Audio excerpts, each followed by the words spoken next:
Vamos con el tema 4, medidas de impacto o del efecto. ¿De impacto o de efecto de qué? Pues de impacto o de efecto de una exposición, la que sea sobre un evento que suele ser la enfermedad. Existen 5 medidas de impacto o de efecto que nos han preguntado en el MIR. Siempre os soléis liar con estas medidas. Estamos en primera vuelta y no vamos a ir a por todas. Un concepto importante. La mayor parte resultan de dividir o de restar las incidencias en expuestos y no expuestos. Cuando tenemos medidas que resultan de una resta, de una sustracción, de la incidencia en expuestos y la incidencia en no expuestos, lo que tenemos ahí es el número de casos de los que la exposición es de verdad responsable. Ten en cuenta que si tenemos incidencia de casos en los individuos no expuestos al factor de riesgo, será porque la enfermedad se produce por otros factores que desconocemos. Y a esos factores que desconocemos se añade el factor que estamos estudiando en este momento, y su impacto viene reflejado en la incidencia en expuestos. Si restamos una de otra, tenemos el concepto de riesgo atribuible, es decir, cuánto riesgo podemos atribuir de verdad a la exposición. Incidencia en expuestos menos incidencia en no expuestos.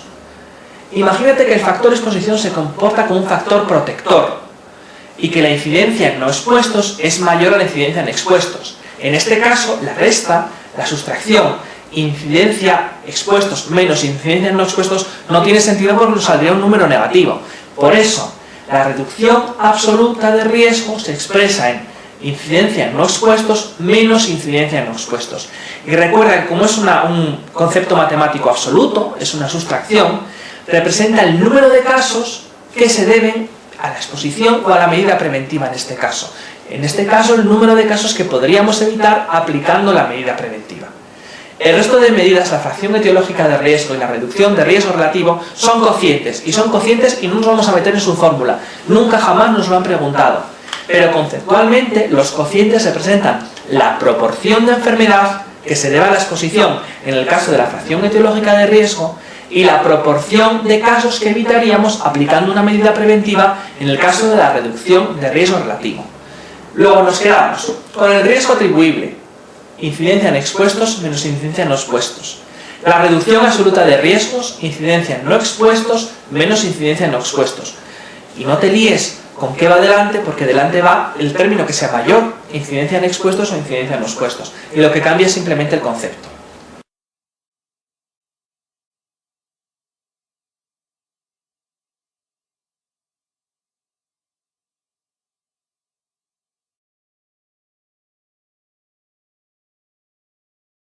Fíjate, MIR 2000, 2001 familia.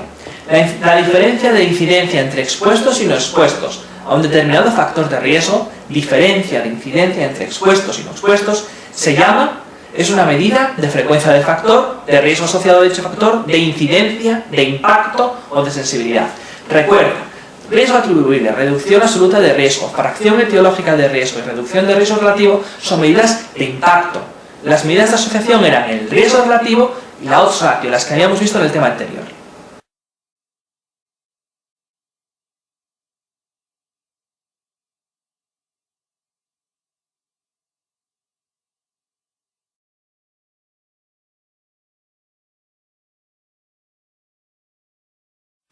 Fíjate en esta pregunta que es muy interesante, MIR 2002-2003.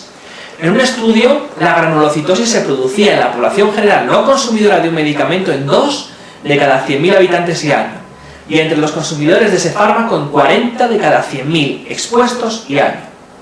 El riesgo relativo de ese fármaco es por lo tanto de 20, riesgo relativo 20, con una diferencia de riesgo o riesgo atribuible de 38 por 100.000 habitantes. Riesgo atribuible, incidencia en expuestos menos incidencia en no expuestos. Y un exceso de riesgo, proporción de riesgo atribuible del 95%. Imagínate que no te acuerdas del concepto, pues nada, es una proporción. Indique cuál es la correcta. 1. La tasa de enfermedad que es causada por el fármaco es pequeña, solo 40 de cada 100.000 expuestos y año. Fíjate que en los consumidores hay 40 de cada 100.000 y en los no consumidores hay 2 de cada 100.000. ¿Y esos dos casos por qué se producen? Si cogemos los 40 de cada 100.000 expuestos, asignamos a todos esos 40 casos que el fármaco provoca su enfermedad. Y sin embargo hay 2 en el grupo no expuestos que no han tomado el fármaco y que también tienen la enfermedad. Luego, en realidad, La tasa de enfermedad causada por el fármaco en nuestro estudio son 38 de cada 100.000 habitantes, no 40. Y eso es lo que representa el riesgo atribuible, que fíjate que nos lo dice el enunciado. 2. La enfermedad se produce 2 veces más en los pacientes tratados que en los no tratados. ¿2 veces más? Ese concepto de veces más es una medida de asociación. ¿Y cuánto es el riesgo relativo? 20. Luego es 20 veces más. 3. Retirar el fármaco del mercado evitaría el 95% de los casos de enfermedad. Pues sí, la proporción de riesgo atribuible es del 95%. Luego, de todos los casos que hay, el 95% probablemente son por el fármaco. Luego, si lo retiramos, es probable que el 95% de los casos desaparezcan. 4. El impacto del medicamento sobre la salud de la población es importante porque el riesgo relativo es de 20. ¿El riesgo relativo es una medida de impacto o es una medida de asociación? Es la asociación. 5. La asociación del fármaco con la enfermedad no es fuerte, porque solo 38 de cada 100.000 habitantes padecen la enfermedad por causa del medicamento al año. Es que el riesgo atribuible, que es lo que representa aquí, 38 de cada 100.000 pacientes, no es una medida de asociación, es una medida de impacto. Pregunta difícil, ¿vale?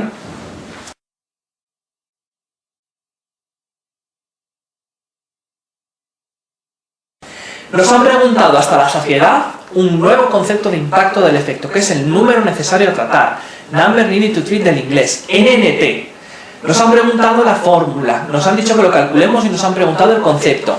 No puede pasar nadie de esta videoclase sin sabérselo. El NNT responde a la pregunta: ¿cuántos pacientes debemos tratar para conseguir una curación o para conseguir un evento? ¿Cuántos pacientes debemos tratar para conseguir un evento? Hay que saberse la fórmula del NNT. 100 partido por incidencia en no expuestos menos incidencia en expuestos. 100 partido por incidencia no expuestos menos incidencia en expuestos. Como en la fórmula tenemos un 100 arriba, las incidencias las vamos a expresar en tanto por 100. Si queremos expresarlas en tanto por 1, podemos cambiar el 100 de arriba por 1, pero no te lo recomiendo.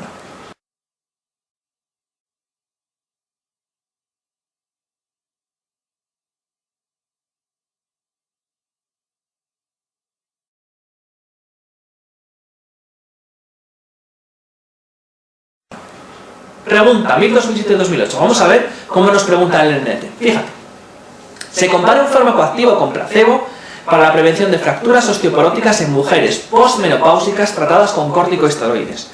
En la interpretación de este ensayo clínico, ¿qué significado tiene el número necesario para tratar o NNT?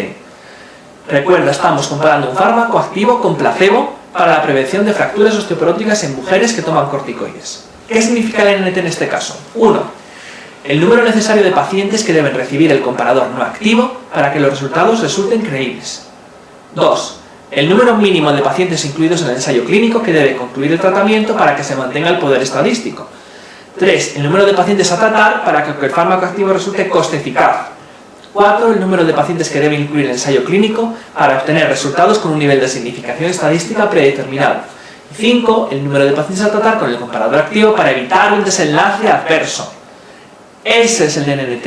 El número de pacientes a tratar para un efecto, un evento, una curación, un efecto adverso, una muerte. NNT.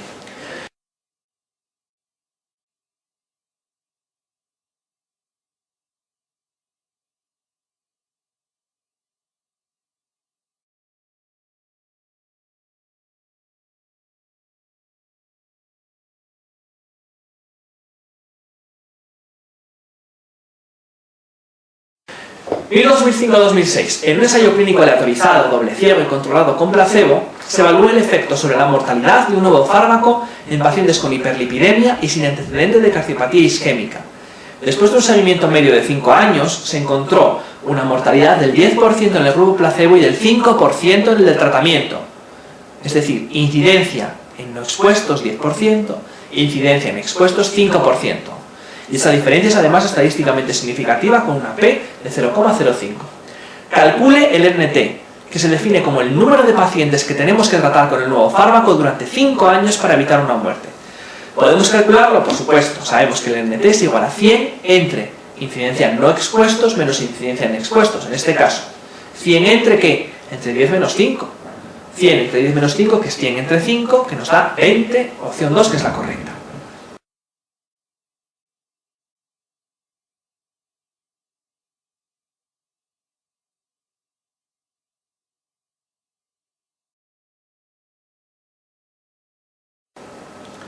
Si en un metaanálisis de ensayos clínicos controlados con placebo se obtiene que el fármaco A presenta un NNT, número de sujetos que necesitamos tratar para evitar un evento, fíjate, nos dicen hasta lo que es, de 10, y en otro metaanálisis de ensayos clínicos de características similares se obtiene que el fármaco B tiene un NNT de 50, ¿cuál de los fármacos sería de primera elección si consideramos que no existen diferentes en la seguridad?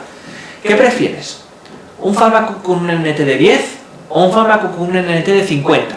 Piénsalo así. Imagínate que tienes delante a las personas de la muestra.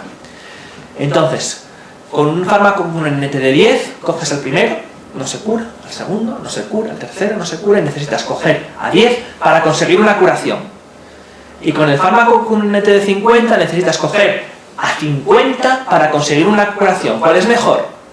Evidentemente el fármaco A, ¿no? El fármaco A es mejor porque necesitas menos pacientes para conseguir un evento favorable, una curación.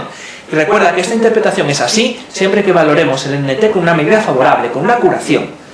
Por eso la opción, de todas las que hay, de las 5 opciones, la correcta es la 3, el fármaco A, porque es más eficaz en este caso.